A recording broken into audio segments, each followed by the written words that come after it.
Hi, everyone. I'm Seth. Hi, guys. I'm Monique. And this is Gay Math. The Gay Math Podcast. With Seth. And Monique. This is Gay Math. Okay. With Seth and Monique. Yay! Woo! Episode 3. We're back. If you can't tell, this is our third episode in our third location that we're now filming this in. So we're gonna get a groove going. Yeah. So here's the thing, guys. My apartment, like I've said, is currently under construction. She is. By me. It's a work in progress. Yes. It's still new. So I just got this couch. Shout out. Yay. Claire Schrainer. Shout out Claire. I think that's how I say her last name, but she's great. Follow her on TikTok, Instagram. She makes great content, but love her. this is her couch. This is her very own couch here. She sold me her couch, so amazing. It's a cute couch. I know. It's everything. It's perfect. It's perfect. And we got more like cozy vibes. We're snuggled up on the couch. I've got my Harry Styles socks on. Amazing. I just kicked her dog in the head, and we're ready to go. Yeah. But yeah, I'm excited. This is a big episode for us. Yeah. She's got a notebook there. We've been taking notes. We prepped for this. We watched documentaries. We've read articles. We wrote down statistics. Yeah. This is a big one. Yeah. And I think also, like, we just lived this. So a lot of this is, like, from memory and also from, like, we lived this moment. These are real feelings. And, like, they're accurate because we were there. We were there. Yeah. So it's not like we made this up or we're just, like, outsiders. Reporting on something that you know happened. We lived it and we experienced it. And should we say what the topic is? Yeah, so today we're basically going to talk about our experience with church, more specifically Hillsong Church, because that's the church that we went to, that's where we met. So we're just going to kind of go over our experience and just overall what that was like. Yep, this is the Hillsong episode. Yeah. Because we met at Hillsong, New York City. Yeah. And if you know anything about Hillsong at all, it has completely, what's the word? Imploded. Yeah. It was, I would say, the biggest church in the world. Yeah. The most famous church in the world. I mean, especially the music they were creating. They won Grammys. Like, the biggest church in the world. And now so many locations have shut down. Yeah. There's the global pastor is no more. The Hillsong New York City pastor is no more. Like, full implosion. They went from thousands and thousands on Sundays to, like, can't get 100 people in the room. So it's changed a lot, but I'm sure you've heard of Hillsong, and if you haven't, you're going to learn about it today. Yeah. It's, like, it's really crazy because, I don't know, like, I think being in it, like, at the time, I don't think I ever, like, thought to this moment or, like, thought what was after. Yeah. Like, I always thought my life would be the entire thing. So now being at the end, it doesn't feel, like, really real. Yeah. It kind of just feels like, oh, like, there's a deviation in a way. But, I mean, like, obviously not. But anyways. Yeah, I mean, 5 years ago, would we have ever expected any of this? No. Like, where we are, Hillsong, like, it's just crazy. A lot went down, and we're going to just talk about it today. Yeah. So that's the episode. Yeah. Okay. So, starting off, I can't even see, like, what we look like, but I guess it's fine. We look hot, sexy, and gorgeous. Also, my family has discovered this podcast, and they've been sending it to each other and talking shit about me. And so I would just like to say to all of you, get a life. Ooh. And why are you so concerned with someone 3,000 miles away who's gay? How does that affect you, is my question. And we can talk about that in a different episode. But I did want to say that because people are annoying. And it's I feel like living in Los Angeles, we're in this, like, bubble of you could literally be in do whatever you want to do and people don't judge you, and it's just, like, crazy to think people are still, like, homophobic out there. Yeah. My family, for example. But we could talk about that in a different episode. This is the Hillsong episode. Yeah. Crazy. Insane. Your own family, like, insane. But Yeah. They don't like gay. it's just like, what, like, I don't. It doesn't make any sense. Yeah, no. Okay, so brief overview. If you haven't seen the other episodes, we briefly talked about it in our first one. We met at Hillsong, like a long time ago. I think like in 2018, the very first part of 2018, like January. Really? I think I started going in 2017. But we met in 2018. Oh, okay, yeah. So I started going in 2017 too. Oh, you're so okay. So yeah, we started going to Hillsong 2017. We met later on, but I just remember, like, oh my God, like, so okay, let me just say, like, it's so hard, like, to talk about because it's really weird. And I'm trying to, like, gather my thoughts. I think I feel so scatterbrained because I'm like, I know this is like a very big thing, and like I know the consequences and kind of like what comes after doing something like this. Yeah. So that's why I'm like very like all over the place. I mean, this is like a big, heavy topic. It was a big part of our lives, and it's heavy. Like, just trigger warning. I mean, we're gonna be talking about abuse, assault, and pedophilia. Like, we're gonna get into it. So I mean, this is a heavy episode, and forewarning now. So yeah, there's a lot to talk about and a lot to discuss. So okay, yeah, so we met at Hillsong, started going in 2017 in New York, and I remember the reason why I started going there was because I had recently been saved, which, if you don't know what that is, it's like when you give your life over to God, you kind of consider yourself saved. So I had recently been saved. I'd gone through a lot of stuff when I was younger, like in middle school and all this stuff. And I happened to be watching a TV preacher one night with my mom, Joel Osteen. Insane. That in itself. That could be a whole nother episode too. Right. So fast forward, I like had decided I wanted to find a place where there were young people like me who also I felt loved Jesus as much as I did at the time. And I remember I went to a Night of Hope in like New York, Yankee Stadium, where I think I met Joel Osteen that night. Oh my God. Insane. What? Yeah, insane. And then yeah, he was like, his whole thing is like get in a good Bible-based church. And he had mentioned certain churches in New York, and Hillsong was one of them. And then I also was in college at the time, so I kept hearing people be like, oh, Hillsong, yeah, like I've been there, or I've gone there. And someone I worked with also went to Hillsong. And then I knew these girls off of Twitter. We had all followed each other because we were like in love with Justin Bieber. We were believers at the time. And if you don't know, Justin Bieber was heavily connected to Hillsong. And forgot about that little detail. Yeah.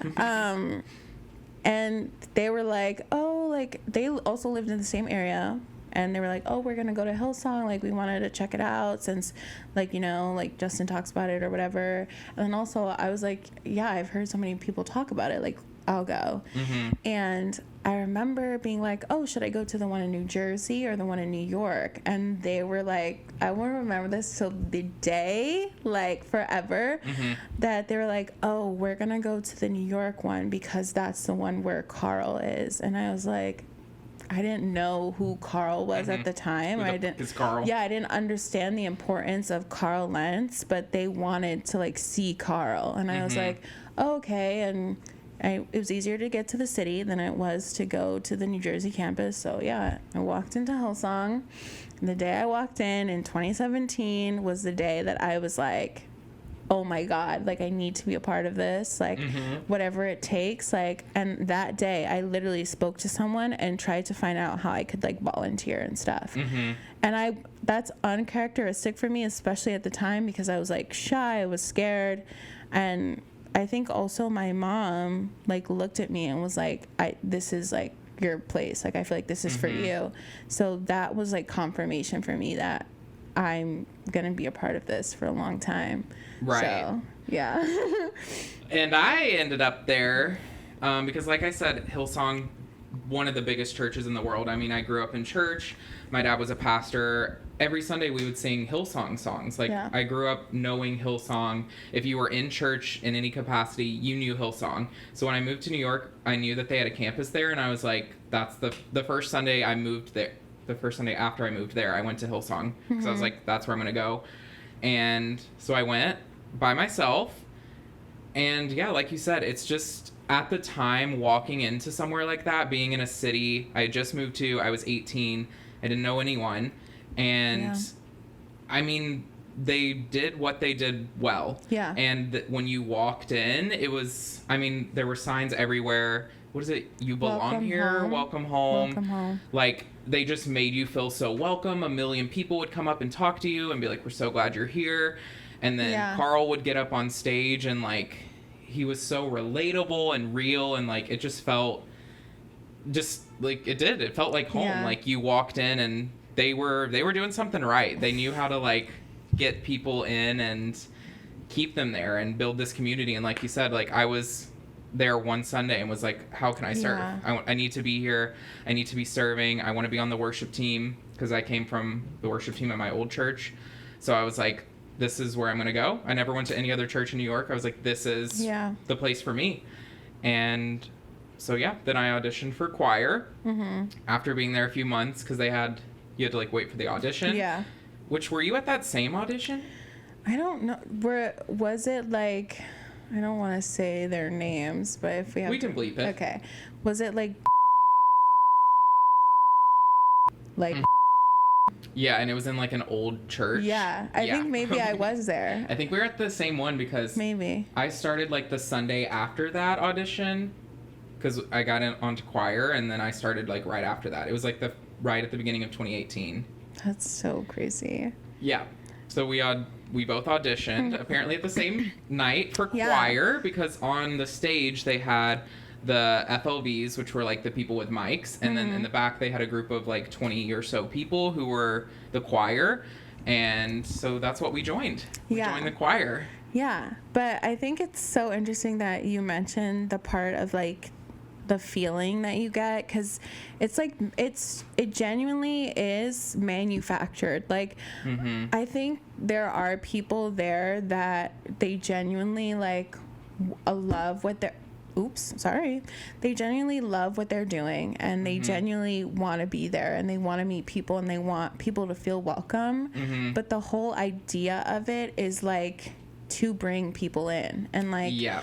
the banners, like, being like, welcome home, like, it's like to make you feel more comfortable, and, like, even how the music is done and how they set the lights and it's all like a production at the end of the day. Like, even though it's church, it's still, like, is supposed to produce a feeling. And, like, people like, I don't know if people know this, maybe they do. If you've never been to a church, maybe you don't know, but there are people like us who, like, work behind the scenes to make you feel something when you come in, like, and whether it's genuine for everybody, I don't know, but, you know, for some of people, they know that they have to do this because it's, like, their job in a way. Yeah. But then some people are just, they feel that.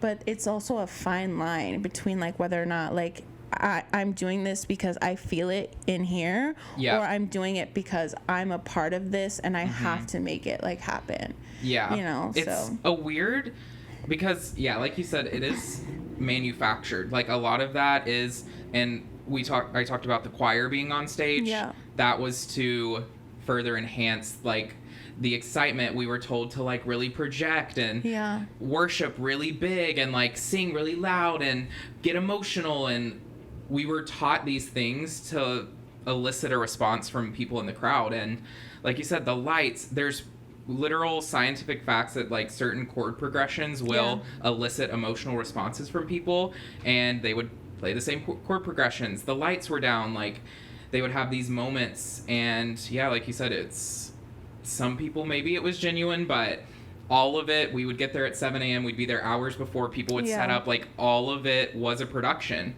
And yeah, I think looking back, I was like, this is God. All of this is God. Yeah. And now knowing that all of it was manipulation, I'm like, I don't know anymore, which we'll get into our thoughts on it now. But I think we'll get into all the controversies and stuff. But at the time, there wasn't really controversy surrounding Hillsong. No. The only thing people would say, I would see it on social media sometimes, is like, it's a cult. Yeah. Which people say that about all churches, which now I say that about churches because they really do. If you look at like characteristics of a cult, churches fall into that. Yeah. But there wasn't like controversy with Hillsong. It was very heavily regarded as like a very progressive, liberal, welcoming church. And even in like the church community, people didn't like Hillsong because it was so progressive. Yeah.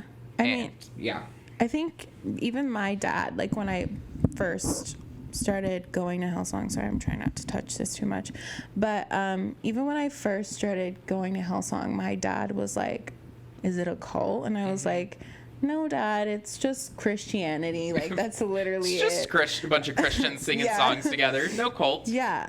And then I even think, like, the big thing about Hillsong is that, like, it's so, like you said, like, other churches and other church people don't necessarily love Hillsong, or they don't believe that Hillsong is doing good stuff. And it's so, like, controversial in that sense, but nothing, like, really super big happened. And I just think, like, because of that, it's kind of like still like it was a heavy hitter. Like, people loved it, people talked about it, and there was no like obvious red flags. No. But I know looking back, it's obviously hindsight's 2020, but I mean at the time, like it was really a welcoming environment, and like they were doing things right, and the people on stage were very talented, and still to this day I think Carl is a great, very charismatic speaker and very relatable, and I really respected him and looked up to him, and a lot of people in the church did. And I mean, he would come out on Sundays and he would be real, and like a lot of churches and a lot of pastors wouldn't talk about alcohol, or they wouldn't talk about things they were struggling with, or like sexual things, and like there were just these taboo topics that they weren't necessarily afraid to talk about. So it just felt different than other churches, which is how they got. I mean, at the time, how many services were we having? It was like six or seven on Sunday, and they would be full, all of them. How many did the theater seat? Like thousands. I think we went from maybe 2. I think they used to do 2 in the smaller venue, and like Sony, like PlayStation, they used to do 2. Then it went to 4, and then it went to 6. So like while I was there, I remember going from 4 to 6, like, and being there like all the time. Yeah, and we would, for free, by the way, we were volunteers. What time would choir practice start on Sundays? Was it 7? Yeah, but I think it was 7, but we had to be in the building warming up singing at 7 a.m. on a Sunday. And then we would do rehearsal, 3 services. We'd leave for lunch, and then we started coming back for the night services. So I would like leave my dorm room at 6 a.m. and I wouldn't get back till like 11 p.m. And we did this every Sunday. I for free. I left my house, like I would leave my apartment in Jersey City. I would leave my apartment at 4 a.m. to get there at 7. 4? Yeah, I would have to leave like so early because the trains ran weird like in the morning, but I literally would leave at 4 and then start like, we wouldn't leave, the service wouldn't end until 10 p.m. But okay, so all this stuff, right? But in case you don't know what Hillsong is, let's like give you a little bit of an overview just in case. Hillsong, I think it would be considered like a mega church. Like if you've ever heard of the term mega church, which is basically like a large church with thousands of people where you may necessarily not know your pastor personally, but it's just huge because there's so many people, and it can go like globally. So Hillsong is a global church. Like in all, it's probably in like, I want to say like I think the thing is, like, they say it's like in 30 different countries or something, because it's across like different cultures. Like, it's just very big. And I think like it originated very small. Like, I think Brian, who started it, Brian and Bobby, they started Hillsong, but they had gone to a church before, which was run by Brian's dad in New Zealand, because they're from New Zealand. They moved to Australia, and then they started, I think it was called Hills first, before it was called Hillsong. They started that one. It was super small, and then it just like blew up into this huge thing. And it started off in Australia. That's where the main campus is, like, you know, and then it branched off into these other places. And I think probably, I want to say, like, I don't know if Hillsong NYC was one of the first ones in America. I think it was the first I one. think it might have been, because I remember, like, not only watching the documentary after the fact, but being in the church, like, they very much talk about, like, how Carl and Laura, like, first of all, Carl and Laura, they have been a part of Hillsong for a long time, because they met in Hillsong College, and that's, like, how they met each other, how they got married, like, all this stuff, and their relationship is a whole different, like, thing, but they met in college, and Laura grew up with the Houstons, and, like, they knew each other forever, and Brian kind of took Carl, like, under his wing and all this stuff. And I think because Carl was so charismatic and he was this, like, enigmatic person, like, he was, like, the one who was, like, chosen to, like, bring Hillsong over. So they, like, moved from Australia, like, and then they went to New York, because they're not from New York, but they went to New York, and they started Hillsong in this, like, little apartment. And they always, like, there's this one video I remember them showing all of us of them in this little apartment, and Carl and Laura looked so young, so different, and it just became this thing of a ton of their friends banding together and, like, building this church, like, from the ground up. So what Hillsong NYC was to begin with was super small, and then it grew to not just Hillsong NYC, but Hillsong East Coast, which consisted of Connecticut, New York City, New Jersey, and then I think it was eventually Boston, and then it was going to be Brooklyn, and, like, have little ones in New York itself. So it went from this, like, idea to, like, this huge thing that it wasn't just, like, people, like, heard about Hillsong. People would come from different countries to go to Hillsong NYC specifically just to see Carl preach. And I think that's an important thing, because in the end that'll make more sense, but, like, that's an important part of, like, he's an important part of this whole thing. I mean, Carl was bringing in we would talk to thousands of people every Sunday. I mean, everyone was people would fly in from Brazil, from all these other countries to come hear Carl speak. Like, he was a celebrity pastor. Like, he was connected with Justin Bieber, and like, he was an amazing speaker, and he could fill a room. And that's what, I mean, even in the documentary they talk about, like, Brian Houston, who started Hillsong, wasn't a good speaker. Like, he wasn't a good pastor. He was a businessman, and he knew how to, like, fund things and get people in the room, and Carl was good at, like, actually speaking. So those two together, it just exploded. I mean, and it was huge. I think too, like, maybe this is, like, little, like, details, but, like, a lot of people, when we'll talk about more at the end, but a lot of people like to blame, well, I don't want to, like, absolve him of anything either, but a lot of people like to point to Carl, which, yes, very much so. But, like, I think which we'll talk about more in the end, but, like, people forgot, I think, in the middle of it, that Brian taught Carl everything he knew. Like, so Carl was Brian's, like, assistant.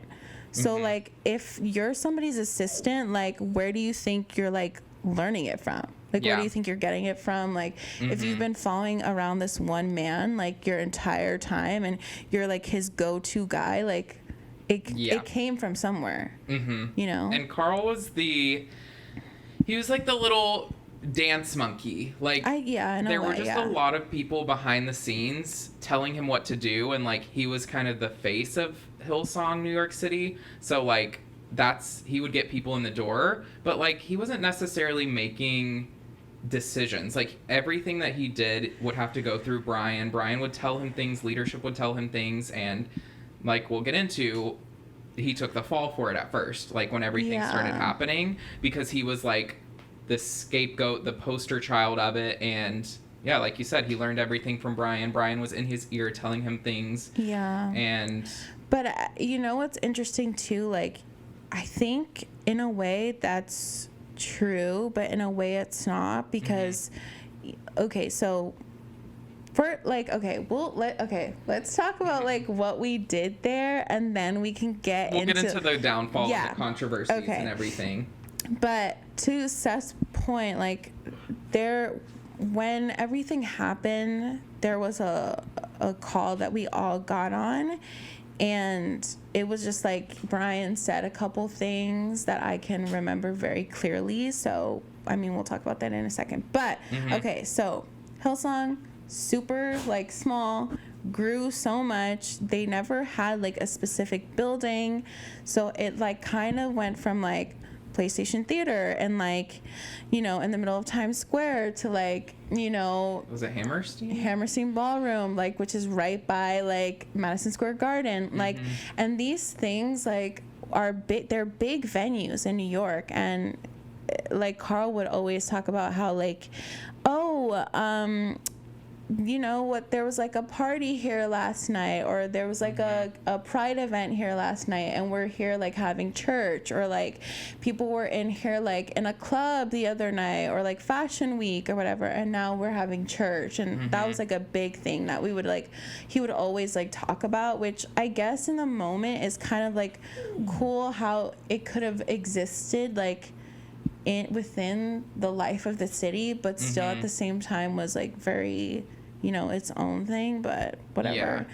But okay, so all that, but when we went there, like we mentioned in the beginning, we met in 2018, and then we both like wanted to be a part of the creative team and the worship team, so we joined the choir. And that's how like we met a lot of the people we know, or like we knew.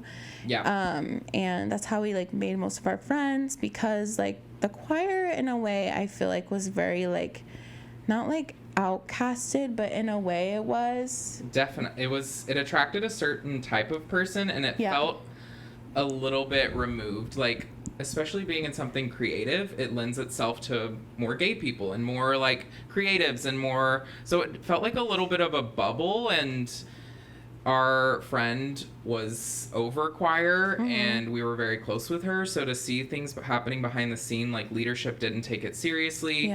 They were constantly giving her crap about it. Like, and people didn't take us as seriously. There were people who were openly gay on choir, and that was a whole other thing. And so it was just, we were in like a little bit of a bubble, and we got to see some things that didn't shed the best light on the church. I think it was because like first of all, we were one of the largest teams, and one of the teams that like was very much used like for events, for like, you know, just regular services, and like for things that they needed. But however, at the same time, I think we were still like the most underappreciated in terms of like how were we invited to do certain things that the other people in the creative team were doing? Like, were we respected as much as everyone else? Definitely not. I mean, I think, okay, churches, in a way, like to pretend they're, like, above this whole, like, hierarchy thing and everyone is the same. But it's not true. Like, it's not true, because, like, there is a food chain in a way, and whether you have to work your way up, you have to connect with the right people. It's who you know. I mean, I remember a big issue was like choir was a stepping stone to lead worship on platform with a mic, and So they were like, if you want to be on the worship team, you have to be on choir first. So you have to get on choir, and then you have to serve for a while, and then you get the opportunity to audition to sing like lead vocals. And of course that was like our goal. I mean, I wanted to be a worship pastor. I wanted to like lead worship and lead songs, but there would be people who would come in and skip that. And they would just be put on platform because of who they knew, what they looked like, and they would just skip that because it was all about who you know. It was like a popularity contest in a way. Like there was very much a hierarchy, and some people got to skip things that we had to be there at 7 a.m. We were serving. We were there all day. Yeah. We were rehearsing. We had practice outside of Sundays. Like, we put in the work, and we're very often overlooked. Yeah. And underappreciated, for sure. Yeah. So, and I think, like, also, too, which maybe we'll talk about at the end, but I remember there were so many times where I would be like, this is like a church. It's not like a high school. Yeah. And I feel like there were people at the church who like either had been there a long time, which I get it. Like, you get your flowers, you're there for a long time, whatever. But like, you also don't get to like treat other people like, you know, people who are here like volunteering and doing something that they don't have to do. Like, it's, I just remember there was like certain people that I just remember being like, are you for real? Like, you're really treating people like this inside of a church? Like, bullying people, making fun of people, like, laughing at other people's like, I just remember being like, hello? But at the same time, I kind of also, even, like, towards the end, I got, like, so deep into the fact that I was like, you know what? This isn't about me. Like, this is bigger than me. And, like, I remember there were so many times where throughout my time there, like, certain people wanted to leave or like, maybe, like, stop serving or, like, you know, give up their spot. And I would just be like, this isn't about us, though. Like, we're doing something different here. This is, like, bigger than us. Like, I remember, like, towards the end just being like, no, this like isn't about me. Like, we're saving people here, which is so, like, the fact that I used to like say that like to people and like literally be like, no, we're saving people's lives here. Like, this is like really important. Like, this is not about us. This is about God. Like, this is about like bringing people to meet Jesus, to understand like where they're going to end up in life. Yeah. And the fact that I literally believe that wholeheartedly with my whole, like, I said that to people in like just like honestly straight faced is the craziest thing like I can now think about in my life now. It's crazy. I mean, we were in it. We were fully in it. And I guess we can talk about, like, us at Hillsong. So, being at Hillsong, I, at the time, was very closeted. I mean, we talked about it in our gay episode, but just being there and being in church and being raised the way I was closeted. And I just remember at the time, like, there were other gay people, like I mentioned, and they were told that they would never serve a leadership position. Yeah. So at the time, I was like, well, I want to be a pastor. Like, I want to be leading songs, leading worship, and if I'm gay, they won't let me do that. So I got to remain closeted. And I remember confiding in someone about it, and I just, like, mentioned something to and it was very much, like, swept under the rug, and it was seen as something, like, that I was like a sin that I was struggling with. Like, you'll be saved from this. Like, you'll get over that. Like, you'll be delivered from this. I am just finding out about this right now. Yeah, I mean, I didn't like go to him and say I'm gay, but at the retreat I like told him that I had struggled with that, and he was like, oh, we can talk to Carl if you want. Like, it just, it wasn't exactly the best environment to be gay, and they made that clear. I mean, a lot of churches wouldn't even let gay people in the doors or serve on a team, so it was actually pretty progressive for a church that we could be on teams, but it was made very clear from the beginning that if you're gay, you will not be on leadership. Yeah. You will not be leading worship, because it was seen as like a sin, something you were struggling with. So, but I mean, at the time, everyone was very welcoming and nice, and like we said, our team was very removed from that aspect of church because we did have a lot of gay people, and it was just a very welcoming place in the church. But yeah, there was a level we could go to. We couldn't go above it. But like, I think too, it's like that makes me matter, like being like, oh yeah, you're everyone is welcome here. I think that makes me more upset than it does for you to like genuinely just be like, we don't want you here. No, I think the exact same thing. Like, I would just rather than be like, no gay people allowed, than this like weird way of trying to seem like you're welcoming and inclusive, but you're not. You're just like every other church. Exactly. You don't want us there. You don't want us serving. You see it as a sin that we're struggling with. It's just the same. Like, it's so like frustrating. It's like they want to use your labor, your time, your like talent. Your talent, your abilities. However, they don't want you to ever like what you want to do is not like an option, but what you can do for them is what they are expecting, because you are even like it's an honor for you to be let in like that far. And like, if people come back and say that's not true, I know it's true, because I have had someone who I knew and trusted come up to me and be like, hey, do you know if that person is gay? Like, when I'm just standing with my friend, just standing, and like, hey, do you know if that person's gay? And I'd be like, wait, what? Yeah, do you know if he's gay or not? And we would be like, it was me and standing together, and we were like, no, like, and then I remember her being like, no, like, I don't think so, like, pretty sure like he has a girlfriend like somewhere, or like used to have a girlfriend. Oh, perfect. We just wanted to make sure, because he had just started frontline vocaling, FLVing, if you know that, and they wanted to make sure, so they like, so it's a fact, like they it's not like something that's been made up, or this like thing that like kind of is like, oh, like that's stupid, like we would never do that. It is in fact a fact.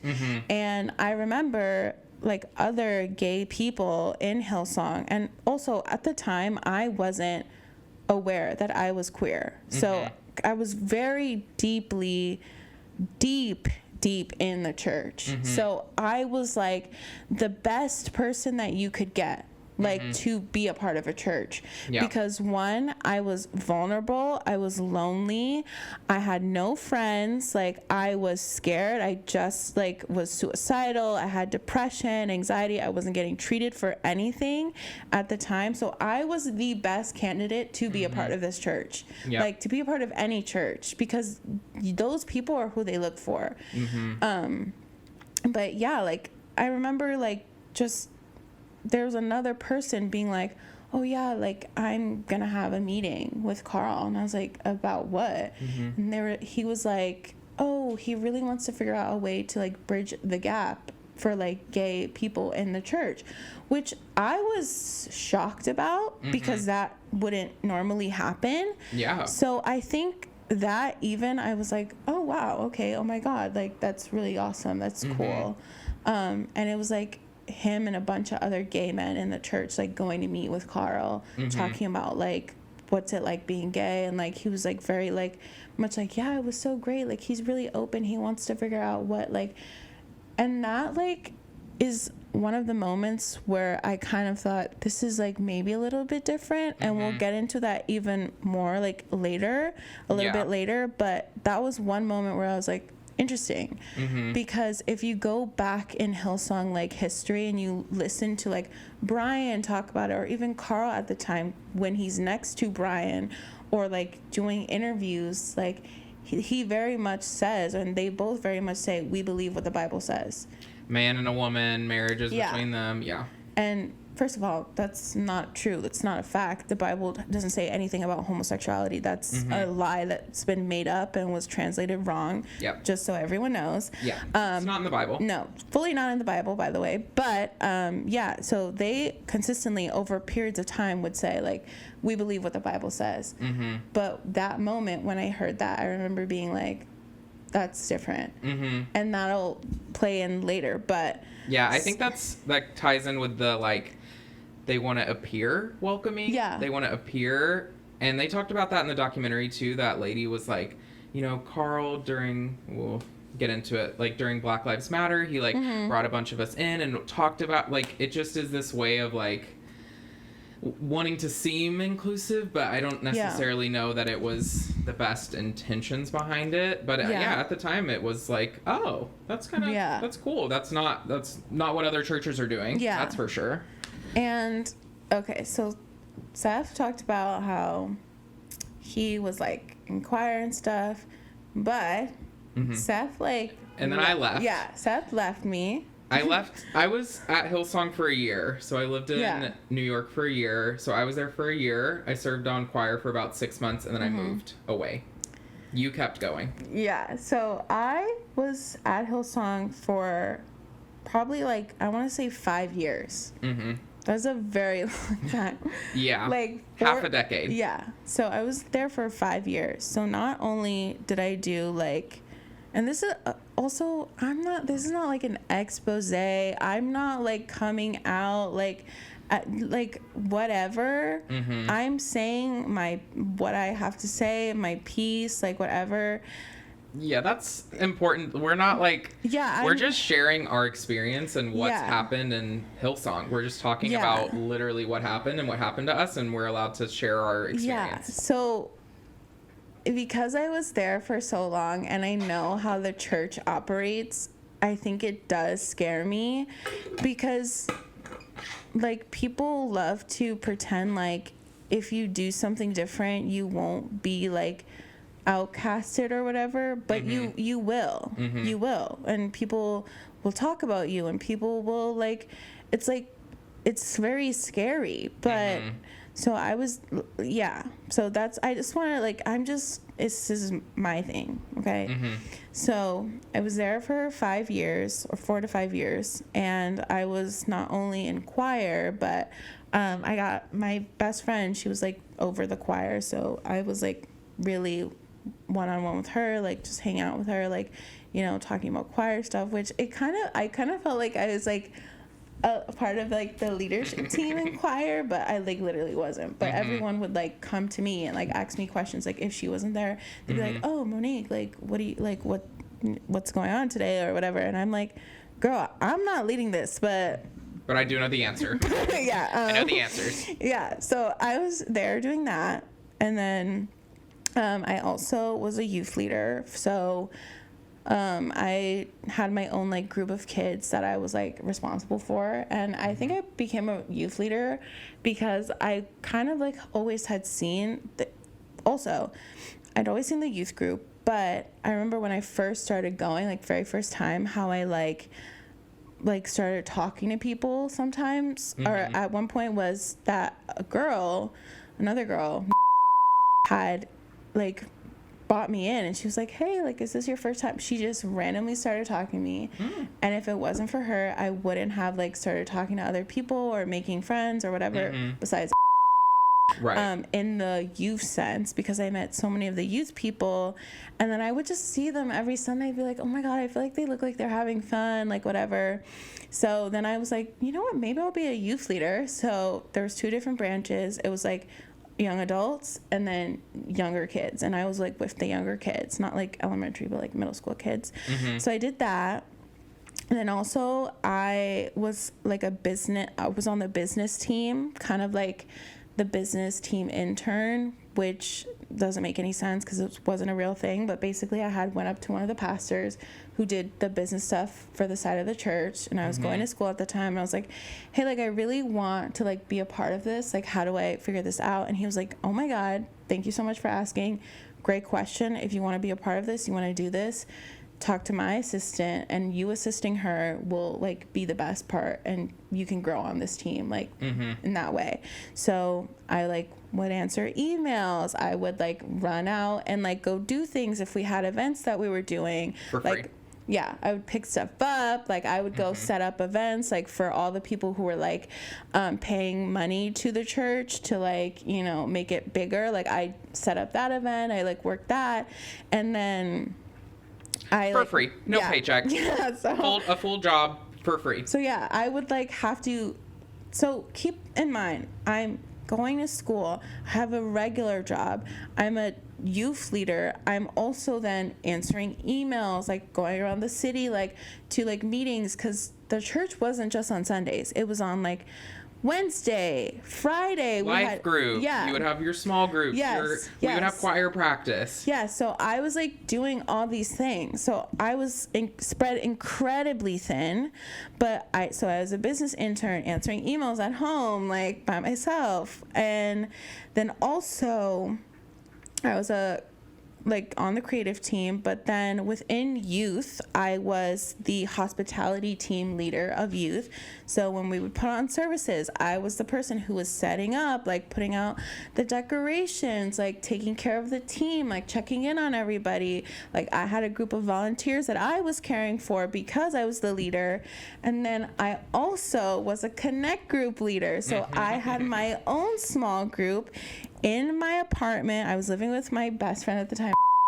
So I was then caring for other people in that way. So I'm doing literally any and everything that a person could do to like be a part of this church. Like any way that I like could just, I don't know, like I just felt inclined, like I wanted to just do more and be more and like be there like all the time. So I'm like, it's my whole life at this point. Yeah. And I'm like, I've come to the conclusion, like, this is what I want to do for the rest of my life. Like, I've told my mom, like, I want to work for this church for the rest of my life. Like, I'm going to try and, like, get an internship and, like, become an assistant or whatever. Like, I'm going to go to Bible college after I graduate. Like, this is what I want to do. And, like, I had, at that point, confided in a couple pastors that I knew or that I was really close with, like, that this is what I want to do. And everybody was so excited for me, like so excited that this is where I wanted to go, what I wanted to do, like all this stuff. So yeah, I was there for like years, like working for free. Yeah. Right. Yeah. It's like crazy. It's crazy. And that's part of the issues with church in general is the free labor. And that is a characteristic of a cult, is they make it to where you want it to be your whole life, and your whole world is the church. Pause. Your whole life is the church. All of your friends are in the church. So the idea of leaving that means you lose your job, you lose your friends, you have nothing. And that's a characteristic of a cult. They like make it so it does become your whole life, and that's all you want to do, and you want to be consumed with it, and that's where all your friends are, and that's where you spend all of your time. Yeah. Like, and they're good at that, and we both did it. Yeah, and like I was there at every, like I never said no, which makes me so upset, but I never said no. Like I did every single thing that I could do. I was a part of every single thing that I was allowed to be a part of. Like I was in rooms having conversations with people, like whatever. And I remember kind of at one point wondering like where I was like in this church, like if I would grow or anything.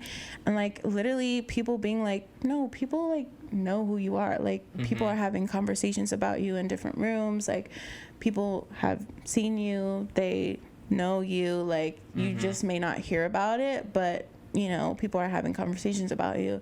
And I remember being like so proud of that and being like, oh my God, like, you know, like I'm like a figurehead. Yeah, exactly. Yeah, because like one of the crucial people here. Like everyone knew me, and granted I wasn't like a part of like staff, which staff versus leadership versus volunteering is very different. Staff gets paid, volunteers don't. But however, do they work as much as staff? Yeah, probably. Yeah. Are they not getting paid? Yeah. So it was like I was there all the time, so I knew everyone. I had like people who like were a part of my life, so it was like very much like, oh, this is who I am. And like little things about me that I don't know if they were true or not, like came and gone, and like were adjusted to be this like person, you know. So yeah, I mean, I wanted to be a pastor. I was like trying to become I wanted that. I literally remember, which this might be off the beaten path, but I always wanted to be a singer my entire life. That's been my dream since I was a child. And nothing in my life ever veered me off that course, ever told me anything different until I went to Hillsong. Yep. Because, one, you couldn't make secular music and be a part of the church, so it wasn't okay.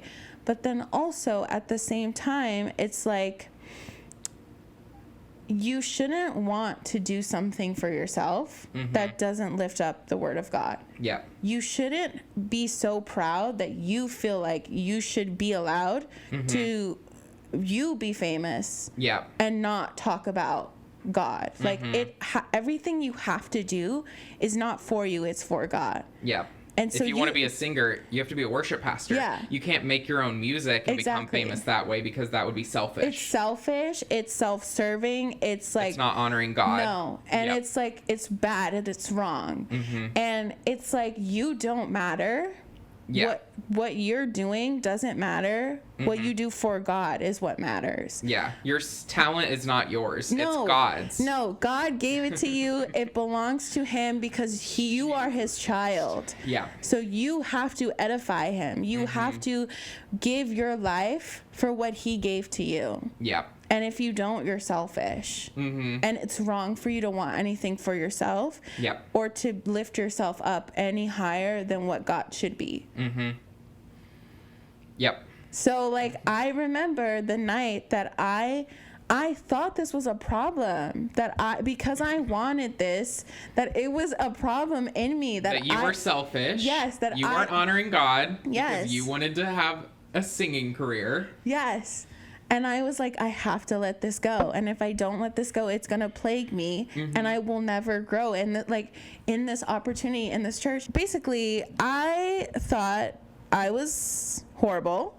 And I remember during a worship service, closing my eyes and literally just feeling the move of the Spirit and being like, I'm ready to give this to you. I'm done. I don't want it anymore. I only want you. I am going to devote my life to you, and I will just sing your praises for the rest of my life. So I was like, yeah, that's what I'm going to do. I'm just going to become a worship music person, and that's all I want. Yeah. So, like, I gave up my lifelong dream because of this, like, this atmosphere. Yeah. Like, that's so, like, the fact that it can have that much control over your mind is so crazy to me, because it's like really scary. Yeah. That they can take people and completely rip away all of their dreams and make them feel like having a dream is selfish, and wanting to pursue anything other than working in ministry is selfish and ungodly, and change your whole life. Yeah. Like, it's crazy. That's how much power. Like, we were in it. I left Hillsong and moved home and became an intern for a worship pastor so I could become a worship pastor. Yeah. I mean, I had very much those same moments. Like, I'm doing this for the rest of my life. I'm devoting my whole life to this. And it's scary. It's scary to look back on and be like, I was being manipulated. Yeah, no, it's so scary because, too, it's like, now I know who I am, but before then, or before, I was like, even after the fact, I remember sitting down and being like, who am I? Like getting out of it, not like, okay, like deprogramming, but maybe literally. It is. Maybe deconstruction. Yeah. I mean, it's very real. I literally had to like sit down, and it was middle of pandemic, had to sit down and like say to myself, what was mine and what did they feed me that I should be doing or I wanted to do. Like, what do I actually want to do? Who am I actually? Not this. I mean, that's what I think about too when I mentioned that my family is, upset that I'm gay. I'm like, for the first time in my life, this is me. This is fully 100% me. And for so long, I was a version of what the church wanted me to be for 22 years. That's how I lived my life. I was living a lie. I was keeping secrets. I was giving up anything that I wanted to be fully in the church because that's what I thought God wanted me to do. Yeah. And so I literally was like living a lie for 22 years and now being like fully out and comfortable, and like that makes my family upset, and I'm just like, but this is actually me. Like, this is really me now, not 5 years ago when I wanted to be a worship pastor. That was a fake person. I was being manipulated. I was being told that anything that I wanted in my life was selfish if it was apart from God. And that wasn't a real person. That was this version that was created by the church. And you like that version? Well, that's not a real person. This is me. I'm a real person, and sorry. Yeah. And I think too, like, even like then I had to like I wanted to get married, like I wanted to have kids, like and I would literally like joke with my friends about, oh my God, like I can't wait till we all get married and then we'll all have our kids and like youth, and they'll grow up in the church and we'll be like the pastors like one day, and our kids will grow up in this church knowing that their parents are running a church, or like who are like, the people who are vested into this, and they grow up in this life knowing like that God is like the most important part of their life and like all this stuff. So like do I want to get married? Maybe. I don't really know, but I was told like marriage is the way you get closer to God, because godly relationships bring you closer to heaven, because it's not just one person lifting up God, it's two, and you're in a and like, also you can't be a pastor if you're not married. Yeah, you can't be a pastor if you're not married. You also can't do certain things if you're not married. Like, and we've talked about this in our other episode, but there is an actual threshold to like being a part of the church, and like marriage sometimes is one of those things, and it's something that they feed you like constantly, that you want to be married, you want to have kids, you want to start this family, because it's kind of the idea that you want that like American Christian like life of like being a mom, a wife, and you lift up your husband and like you care for him, and you are this not subservient, but you like are serving this person in a way. Get out of my light. You're blocking the ring light. No, but yeah, so like those things, like I literally remember like talking to my cousin about this during the pandemic, and I like was asking her about sex, and we were like talking about sex, and I was like, oh, like I don't know how it came up, because whatever, but she was like, you've never had sex? And I was like, no. And I'm older than her, and she like has had more sexual experiences than me. She's younger than me, and she was like, why not? Like I don't understand. And I was like, oh, well, the Bible says you are supposed to not have sex before you get married. And she was like, what? And I was like, yeah, like I'm not gonna have sex until I get married, because that's what the Bible says. And she was like, but why? And I was like, because that's what the Bible says. And she was like, but I don't understand. And I was like, that's literally enough. It's because the Bible says I'm not supposed to do that. I don't need any further explanation. That's literally it for me. And she was like, no, but I'm trying to ask you like why. And I'm like, because the Bible says is my answer. So what the word says is what I live by, and that's literally what I do. And thinking about how I didn't formulate an argument, a sentence, like I didn't say anything, I just related it back to the Bible. Like, what? Like, that's it. it. And this is slightly off topic, but it's very similar to how, like, especially now in modern day politics, a lot of, like, Trumpies and crazy Christians, it's like, we criticize these people because they don't have critical thinking skills. And that's, like, prime example. You're told you don't question the Bible. What's written in the Bible, you don't ask why. You don't ask those questions of, well, why can't we have sex before marriage? You don't ask that. The Bible says you don't have sex before marriage. That's it. And you're told not to think about it. And that's why when you actually start, what do I actually believe? That's when you start, that's when people deconstruct religion, because you're taught to not have critical thinking skills, and you're taught to not question anything. You're not supposed to question your pastor. You're not supposed to question God. You're not supposed to question anything. It says it in the Bible, and that's it. And the thing is too, like, you don't, like, the thing is, like, you're told you don't need to know all the answers because God knows all the answers. We're not supposed to know everything. God knows everything. God knows. We're supposed to trust. Yes, we trust the Bible. And you trust blindly, because if you trust with no faith, if you trust with no faith, then you're not gonna get, in a way, not like a return, but literally almost like a return. Like, you are supposed to trust so blindly that there's no question, like, whether or not it's going to happen, because you have trust in God and you give it to Him, and you just live like that. There's no, like, you're not supposed to think about it. You're not supposed to be stressed about it. You just give it to Him and you move on. Which, in a way, okay.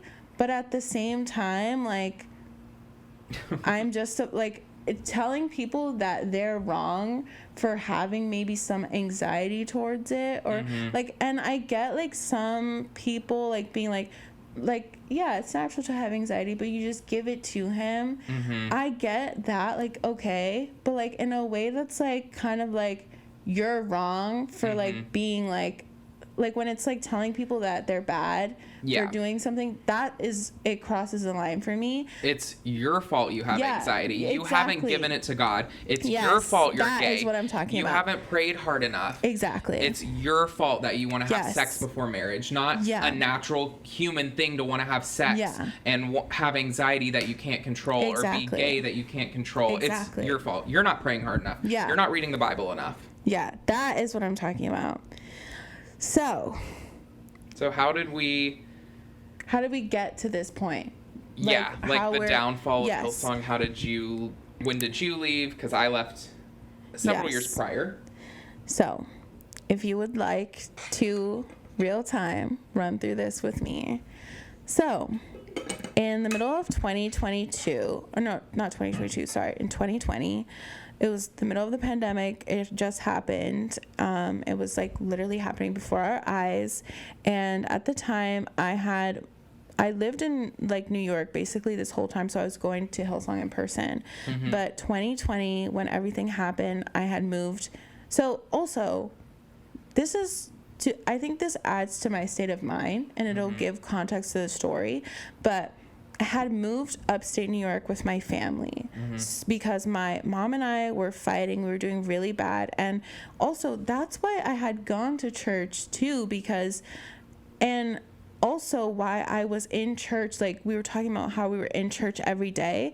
I had a bad home life with my family, especially my mom. Like, we fought all the time. Like, it was very, like, at the time, it was very scary. Like, people were worried about me. So I spent every day in church because I had nowhere else to go.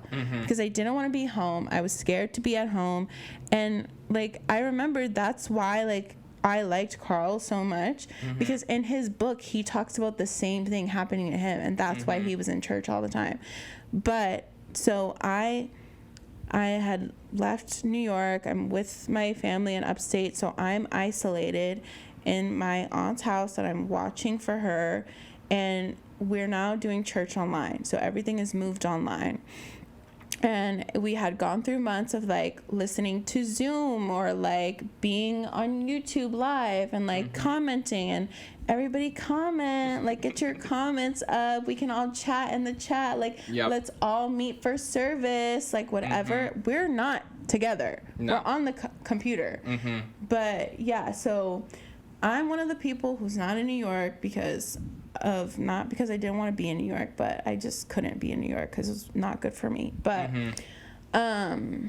one day in 2022, as we're all like doing this, I remember I'm on the phone with my friends at nighttime, and we're all like on a FaceTime call, and I remember, oh my God, I remember someone being like, and I was like, what?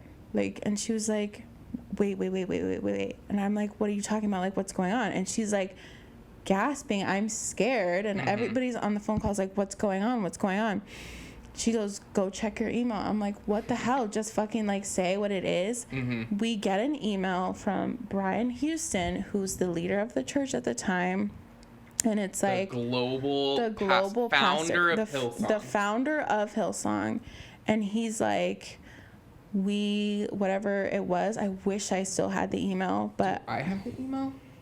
I can just do a quick search. Yeah, maybe you do have the email, but I remember like so deeply that it was basically like the context of it was, we regret to inform you after like long and like whatever that we had to let go Carl Lentz, and like for now his wife Laura Lentz is still going to be on like staff or whatever, but we regret to inform you that Carl is leaving due to moral failings. That's the one line that I will always remember. Moral failings. And then we're all like sitting here on the call like, what? Like, what is happening? Like, what the fuck? And then I remember getting up and like taking a minute and being like, whoa, like, you know, like, and then I remember, I think I called my mom too. And I was like, guys, I gotta go 1 second. I called my mom and I was like, moral failings. And she was like, oh, he cheated. And I was like, how do you know that? She was like, moral failings, that's what it means when a church says moral failings. And I was like, oh, I didn't know that. But basically I called my friends back and we're all like fucking freaking out. And then you sent me I remember you like screenshotting it and sending it to me, and we were like freaking out. Yeah. So like this is happening real time. And here's my thing.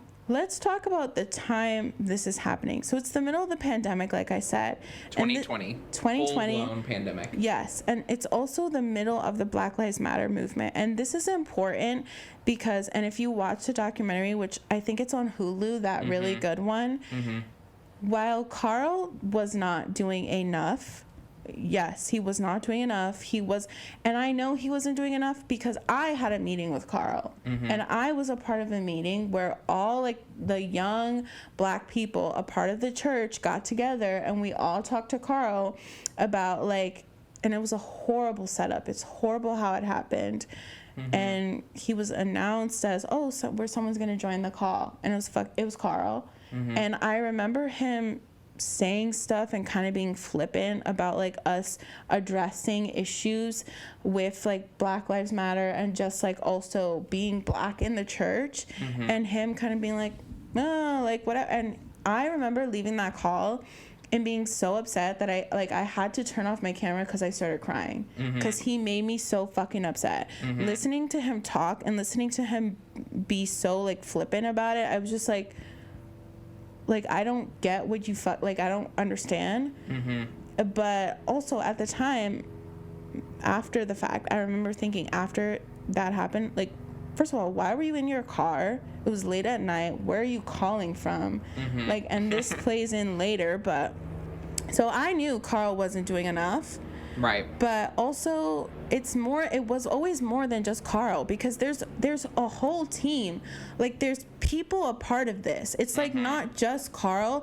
There's like many steps and like many people who are part of this organization who are not doing enough. He's the figure and he needs to be at the forefront. But at the same time, none of you guys are doing enough. Yeah. But However, he was the one pastor out of all of the ones in America who was openly talking about Black Lives Matter, openly like going to marches, telling people, period, Black Lives Matter, like no question about it, like standing up and like making posts and like, you know, bringing people on to interview them and like bringing like Black creators, like Black figureheads and like Black pastors and everyone and like doctors and everyone to talk to the congregation about Black Lives Matter and also why it's important. So he was at the forefront of it, which is very important because here's the thing. That is not a Hillsong thing to do.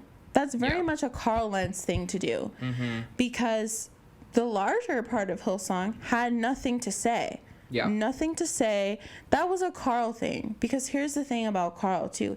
He was a white guy pastor in New York City who's preaching to people who are not necessarily a part of his, like, he's preaching to like Black people, Asian people, like Spanish people. So he has to like adjust to the people who he's preaching to. But at the same time, he's still like, you know, kind of like, you know, putting himself into it. So like, this is very much a Carl Lentz thing. It's not Hillsong regulated. And that's the thing about Hillsong NYC. It was very different than every other Hillsong. And people would say that constantly. Like, leadership who would come from Australia to New York was like, there's something special here in this church. You guys have something really special. There's something really special about Hillsong NYC. This is going to be the one that, like, does it for, like, you know, New York City and all this stuff. So that's when this is all happening, right? And I remember being scared because I'm like, what the fuck is going on? Like, why is this happening? Also, what are we gonna do now? Because who's the pastor? Our pastor was just fired. Exactly. And the one man who's at the forefront of the Black Lives Matter for this church is now being fired. No one else is talking about it. And like, granted, we had Black staff and Black people on the church staff who were very much like involved in stuff, and it's not to their fault because again there was a threshold for them because of the church not understanding how important it is to like, because despite Carl always being like, oh, I want this to be like just everybody in this church, there's still like steps that weren't being taken. But so he's fired. We're all like, what the fuck? Like, what's going on? And I still went after he was fired for like a year or so. And I remember them like trying to figure it out. Like, oh, this person's going to preach. This person's going to preach today. Like, or, oh, we're going to like try and figure this out. And I had to talk to my young students about what it meant for Carl to be fired and what moral failing. I just remember being like, so yeah, like, you know, like a church is going to be different and it's going to change, but like, you know, so I had like, I remember too during this time, and that's what I was saying earlier about like the scapegoat situation. The pandemic, Black Lives Matter, that's when cracks started to form in Hillsong. And so when that happened to Carl and he had a moral failing, I just remember it being presented as like, the issues that have been happening are because of Carl. We fired him. Everything's back to normal. We've resolved all the issues. We're perfectly back to normal. Everything's fine now. There's nothing else wrong. We've removed Carl. That was the problem. Exactly. So here's the thing, too. So if you don't know what happened, Carl got in trouble because he did something fucking bad. And he also was doing bad things the entire time he was there. He cheated on his wife, and they found out who the mistress was. And also how they found out, because I know how they found out, was we were in a different building for our church offices at this point. We had moved to a new building. Like, the church was, people were getting back to church, actually, like, at this point. And he had his office in this new building, and his computer was signed in, and he had messages of him and the woman open on the computer, and the person who was using the computer saw it, reported it to one of the other pastors. I know their name, but I won't say it. Reported it to one of the other pastors. And then she went to Carl's house, knocked on the door, and was like, we need to talk. Because they had just read through all this stuff of him cheating on his wife. Oh, now, God. that's not the only thing.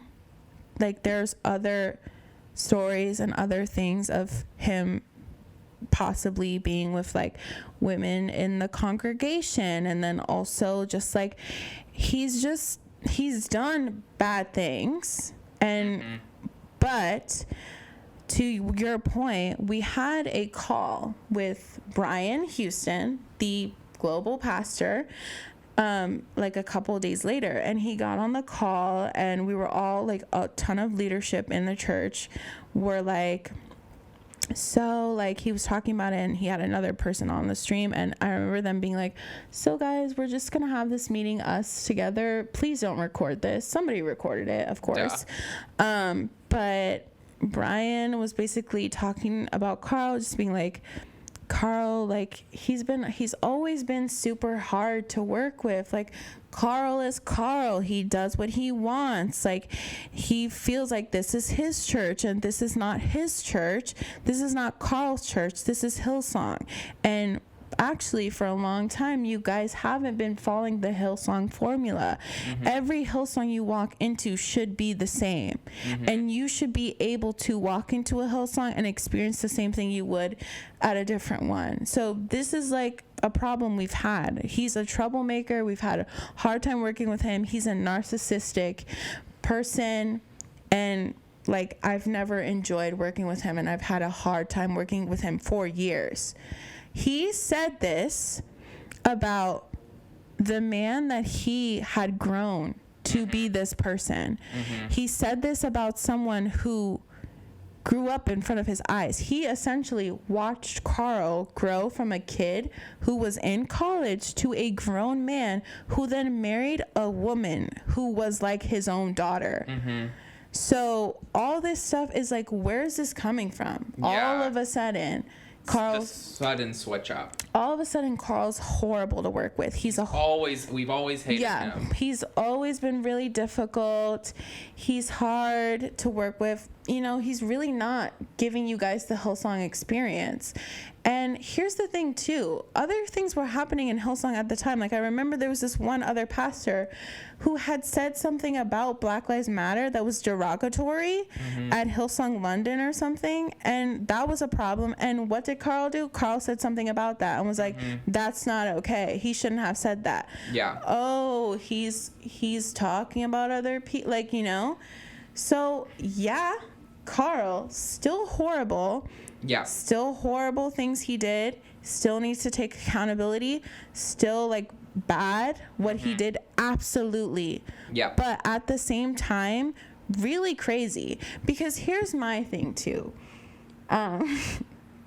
When pastors cheat on their wives, they don't just get thrown away. They get moved to other churches. They get moved to other churches. They get high recommendations. They like go to other places, and it's swept under the rug. And in fact, the other people that they had been talking about in articles or things that had come out after the fact, they swept those things under the rug. They had swept things under the rug for years for Carl. All of a sudden, we have to let him go. He's horrible. He has to be. He's been a troublemaker. He doesn't follow our rules. He's got to go. And also there are things that have been said that I'm not gonna confirm or deny whether or not they're true about one of the other pastors' wives who came out and said that stuff that he did. I don't know. It's her experience, what she said. Period. Like, you know, so there are things that I don't know, like, whatever. I like not to be flippant about someone's experience, because that's a very scary thing to go through. She said she was like sexually assaulted by him. That's fucking disgusting. That's horrible. Like, nobody should ever have to go through that in any context, but especially in the context of this is your pastor. So, and in the documentary, they talk about it. They talk about whether or not it's true or not. that is not okay with me to like kind of confirm or deny. So Yeah. I won't, you know. Yeah, that's what I wanted to say too. Like us talking about Carl, we're talking about the cheating scandal that that is confirmed and he has talked about. There's other rumors and other whisperings of things that he's done and abuse and assault. Yeah. Not okay. That is absolutely not okay. We're more so speaking about the cheating scandal, the reason he was fired. And also like the church aspect of it, because it's interesting how the church can move and then like be flexible for some things, but then other things it's like, oh no, you're done. Yeah. And okay, so then that, and then also here's the thing too, like it had come out that okay, possibly there was like this other woman inside of the church, right? Like they were like saying like, and I read this story from the person who it happened to, because I had found out and I read the story, and that they said that the people who wrote the open letter in the documentary, I don't know if it's the same group of people, but I remember because it was a connect group too, where they went to the people, it might be them, it might be the same people, but they went to the pastors, wrote them this letter, and told them about how like there was a person in their connect group who had inappropriate like things going on with Carl, and they didn't know what to do. So they went to the pastors and said, we don't know what to do, what do we do? And they kind of told them, you can't be a connect group anymore. If you talk about this, tell anyone, you will not be able to go to this church or any other church in New York. Yeah, didn't they blacklist them? Yeah, like so like it's like just really interesting. And the reason why like I was a part of all this stuff, like why I was on these calls or whatever, is because like, okay, I've been in the church for years. I also went to like leadership retreats and like stuff like that. So like it was the craziest fucking thing, because I'm like here like oh my, this is like my life. I'm watching my life, like, you know. Yeah. So it's just crazy too, looking back. We'll get into the rest of it, but at this moment, like, this was the most shocking scandal, but it wasn't even the tip of the iceberg of what was to come out about Hillsong. But at the time, like, this was earth-shattering. Oh my God. I really looked up to Carl and really respected Carl, and like we said, they made him seem like this horrible, disgusting monster, which, if he sexually abused people, he is a horrible, disgusting monster. We believe victims. But just in terms of this consensual relationship that he had outside of his wife, it was shocking. Yeah. And it was very much the beginning of the end. Yeah. So also the woman who had this affair with him came out in like November, like 2020, like, and did an interview with like Good Morning America, and like made herself known, and like told the story of how they met and like Domino Park and all this stuff. And like, also I remember like watching her like do the interview, because also when my friends were living in New York at the time, they had seen her like, you know, walking on the street or whatever. But she was very much like, oh, like I didn't judge him. Like I knew he was married, and I kind of was like, which I remember being like at the time, huh? Because like, I find out, like, I've Googled this person, I find out who they are. Married with kids. Yeah, they're like granted, he's fucking wrong for what he did, because he's the married one. But I'm like, yeah, I'm good, bitch, bro. You're married with children. Yeah, I'm like, I'm not gonna be a part of you destroying your family's lives. Like, you need to do that on your own. Yeah, you're a horrible fucking person. Get out of here. Like, you know. But also, okay, so all this stuff comes out, right? And I'm still a part of this church now. I'm still going to this church, still like lifting up the Lord, still like on my little Zoom calls, having meetings, like, you know, doing the whole like YouTube stuff, like, you know, chatting with my pastors, still doing all this stuff. Now, so, like Seth said, they did this thing where it's very much like, Carl, he was the problem. We're good to go. We're on to bigger and better things. We're going to move on as a church. We're only going to grow from here. Like, it's going to get better. And then it just kept happening. It was like a dam, and it was like slowly like coming out, and then like a shit ton of stuff. It was like, because like little articles came out about Hillsong NYC itself and talking about like how the volunteers were overused. Someone described it as slave labor, like abusive behavior between like pastors and like other volunteers and like their assistants and like all these things, and like, you know, like how some pastors were like horrible to certain people, and like also there was maybe some volunteers that we weren't sure if they were like so savory. And it's funny because I know exactly who the articles are talking about by name, right? So really interesting, because but also yeah, like it was just like all this stuff is like coming out about our church, but then the larger church things started coming out about, and people really started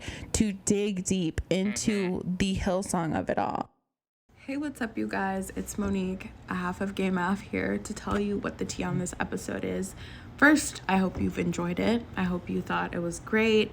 I hope it wasn't too hard for you to listen to. I know if you've gone through something similar or the same thing, it can be kind of hard to listen to somebody tell a similar story. But you're probably wondering again why the episode stopped in the middle. Well, we've decided to split this episode specifically into 2 parts just because it's a very long episode, and because there's so many more things we had to talk about and say and really just express.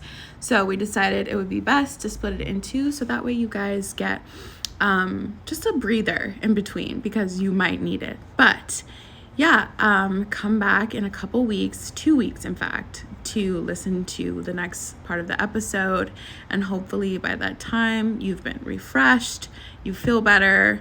Maybe you've also done some research. Maybe you listened to the documentary or watched the documentary. Maybe you've read some articles and you're coming into it with more context and understanding. But yeah, we decided to split it in half. Hope you enjoyed this half. Can't wait to see you on the next one. See you soon. Bye.